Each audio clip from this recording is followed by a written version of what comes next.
eu já vou começar dando um bom dia para Débora Lopes, que está trabalhando desde cedo para trazer informações ao vivo sobre uma grande operação contra fraudes eletrônicas que acontece desde a madrugada aqui na Baixada Santista. Débora Lopes, muito bom dia para você. Quantas pessoas já foram presas aqui na região por envolvimento nesse esquema? Conta pra gente.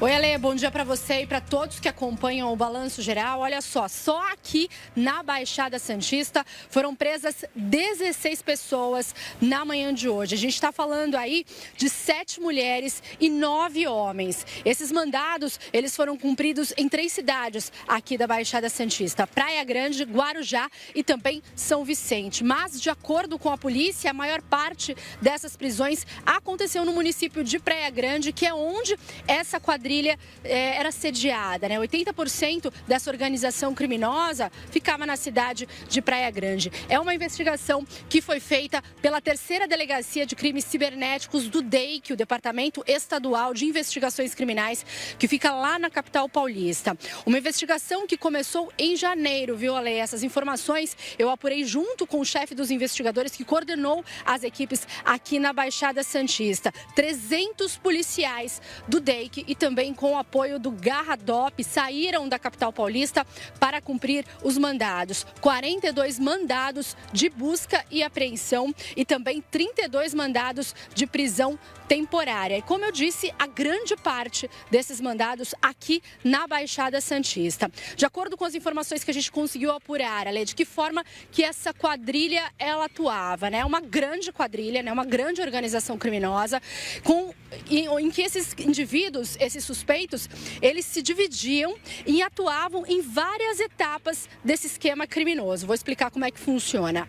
Essas fraudes, elas foram descobertas em janeiro. Esses criminosos, eles agiram, segundo a polícia, num período de 1 semana a 10 dias e geraram um prejuízo de mais de R$1 milhão para uma grande plataforma de vendas na internet e também para empresas que comercializavam, né, que comercializam, empresas idôneas que vendem telefones celulares importados. De que forma que eles agiam? Primeiro, eles compravam, né, eles se passavam por clientes e compravam lotes de telefones celulares, né, com 5 telefones avaliados, estimados em R$50 mil.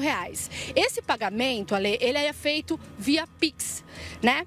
Na sequência, esses criminosos, eles colocavam ali como endereço de entrega desse suposto comprador, né, desse comprador que pagava por esse produto, um endereço fictício, mas usando ruas, né, e de bairros nobres aqui da Baixada Santista, justamente para não levantar nenhuma suspeita. A mercadoria era separada, era enviada para a empresa de logística que faria a entrega, o transporte dessa mercadoria, só que nessa empresa também havia criminosos infiltrados a favor dessa organização criminosa.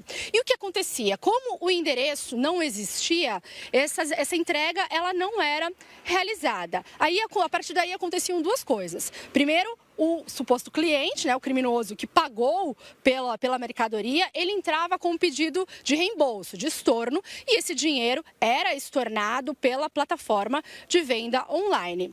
Depois disso, durante esse procedimento de entrega, né, em que essa mercadoria estava em poder dessa empresa de logística, os telefones eram extraviados. De que forma? Os criminosos, eles conseguiam violar a embalagem original dessa plataforma de vendas, sem danificar, tiravam a caixa grande ali com os telefones celulares e no lugar eles colocavam um outro objeto, né? Uma outra caixa, às vezes cheia de areia ou com pedras, enfim, simulando o peso original da mercadoria. Mesmo peso, mesma medida, fechava esse pacote e esse pacote então era devolvido para a origem, ou seja, para a empresa que vendia esse aparelho. E quando esse pacote chegava nessa empresa, eles viam então que os telefones tinham sido extraviados, tinham sido furtados. Além de receber o dinheiro que havia sido investido de volta em forma de estorno, essa quadrilha ainda desviava esses telefones e esses telefones eram vendidos por esses criminosos, tá? Isso foi descoberto pela polícia durante uma investigação que durou meses, já que essa fraude, segundo a polícia, teria sido detectada no último mês de janeiro, ou seja, no início do ano. E justamente por esse grande esquema, né, todo detalhado de atuação dessa organização criminosa, a gente vê aí o resultado de 32 mandados de prisão temporária expedidos pela Justiça. Desses 32 mandados, né, 17 alvos foram localizados, 16 deles aqui na Baixada Santista, e uma mulher também foi presa na cidade de Florianópolis, em Santa Catarina. Essa operação foi batizada de reembolso, como eu disse, uma investigação que partiu lá da delegacia que é especializada em crimes cibernéticos do DEIC de São Paulo. Segundo os policiais com quem eu conversei, foi apenas a primeira fase dessa operação. Já há uma segunda fase planejada em que a polícia vai tentar chegar até o destino final desses aparelhos que foram interceptados, né, furtados e revendidos por essa quadrilha. É um grande esquema, uma grande investigação, né, que envolveu aí hoje 300 policiais civis no cumprimento desses mandados. A gente foi para a delegacia sede de Praia Grande, para onde os presos aqui da nossa região e suspeitos foram levados. Na sequência, eles deixaram ali a delegacia em 2 furgões da Polícia Civil, foram levados para a capital paulista e nesse momento chegaram, inclusive agora há pouco, na sede do DEIC, que fica na zona norte de São Paulo. Ali eles vão ser apresentados oficialmente, vão ser ouvidos pela polícia para que a investigação seja destrinchada. E é possível também que a Polícia Civil faça uma entrevista coletiva nas próximas horas, né, provavelmente no período da tarde, para fazer um balanço dessa mega operação que agitou aqui a Baixada Santista na manhã de hoje, já que esses mandados eles foram cumpridos antes mesmo do dia amanhecer. A gente acompanhou parte da operação, né? Muito bacana ver esse trabalho da Polícia Civil, né? E como os criminosos, né, eles vão ali se especializando, né, eles vão se modernizando nas técnicas para conseguir o objetivo deles, que é fraudar, né, fraudar as pessoas, fraudar empresas. Nesse caso específico, as grandes vítimas são justamente as empresas, né, que faziam a venda desses telefones e também essa plataforma de vendas que tinha ali que desembolsar a quantia, né, do reembolso da mercadoria que não chegava no endereço de compra, Lê. Impressionante, é chocante. E ainda, quando você vê saindo ali do camburão da polícia idosos sendo presos num esquema desse, você fica perplexo. Jovens, idosos, olha lá, senhorzinho, a outra senhorinha também apareceu ali um pouquinho antes. Então, assim, e para você ver como eles se infiltravam, porque, né, Débora, recapitulando aqui para o pessoal em casa entender, tinha que ter o suspeito que ia fazer a compra, que desembolsava o dinheiro, aí depois cancelava para pedir o reembolso, porque a mercadoria não chegava ou chegava extraviada, conforme você explicou. Tinha que ter relação dos criminosos com a empresa de logística para conseguir fraudar as embalagens, trocar os aparelhos celulares por pedras, areia, qualquer outro tipo de material que simulasse uma entrega fraudulenta.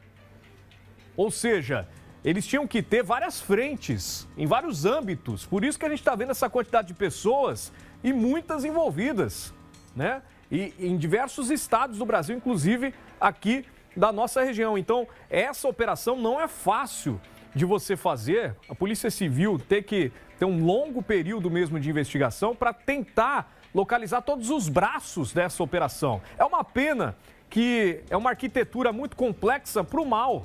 Imagine só se todos fossem empreendedores, né? Pensando no crescimento de uma empresa. Eles são criativos demais, audaciosos demais, mas pena que para o crime, para o mal.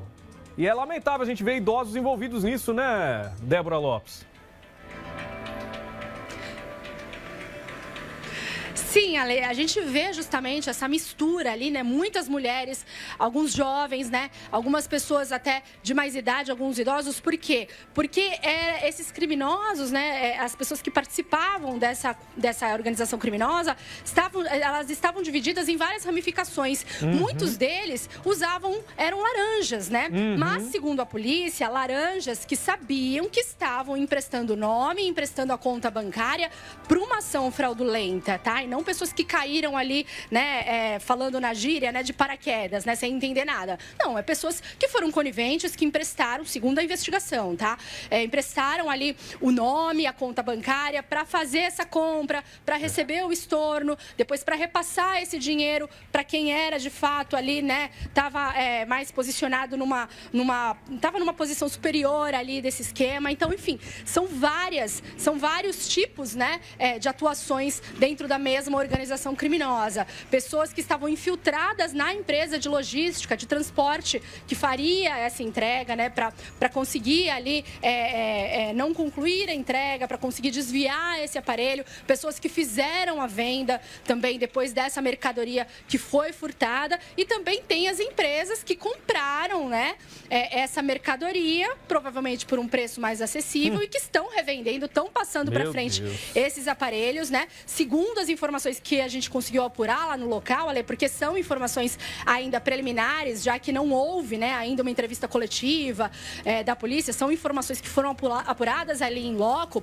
Esses aparelhos que foram roubados, eles já foram repassados, já estão na mão de pessoas, de usuários comuns, com linhas, inclusive, habilitadas. E são pessoas que, no final das contas, vão acabar parando, né, no desenrolar dessa investigação, né, mas que muitas vezes compraram esse aparelho sem saber que ele tinha sido furtado. Agora, o próximo alvo, né, dessa operação, segundo os policiais, é focar realmente nas lojas, nas empresas que ficaram com essa mercadoria que foi desviada, né, desse montante todo aí no início do ano.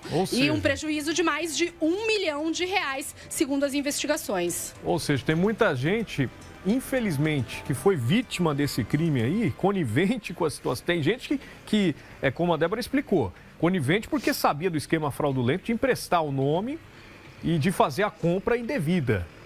E a pessoa, no desespero, às vezes está precisando de dinheiro rápido, aí numa dessa acaba cedendo esse tipo de informação, acaba também aceitando uma proposta fraudulenta como essa e pode se enrolar.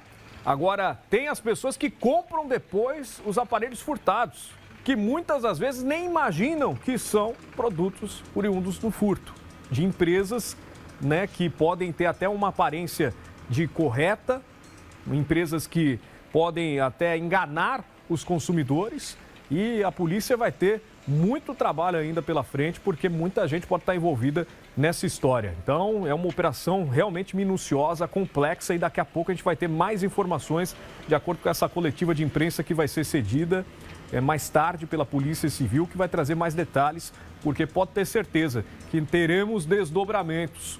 E ainda bem que a Polícia Civil conseguiu desmantelar essa quadrilha a princípio. Obrigado pelas informações, parabéns pela cobertura. Desde cedo, Débora Lopes trazendo todos os destaques, inclusive para o Hoje em Dia, Fala Brasil, nossa repórter incansável, Débora Lopes.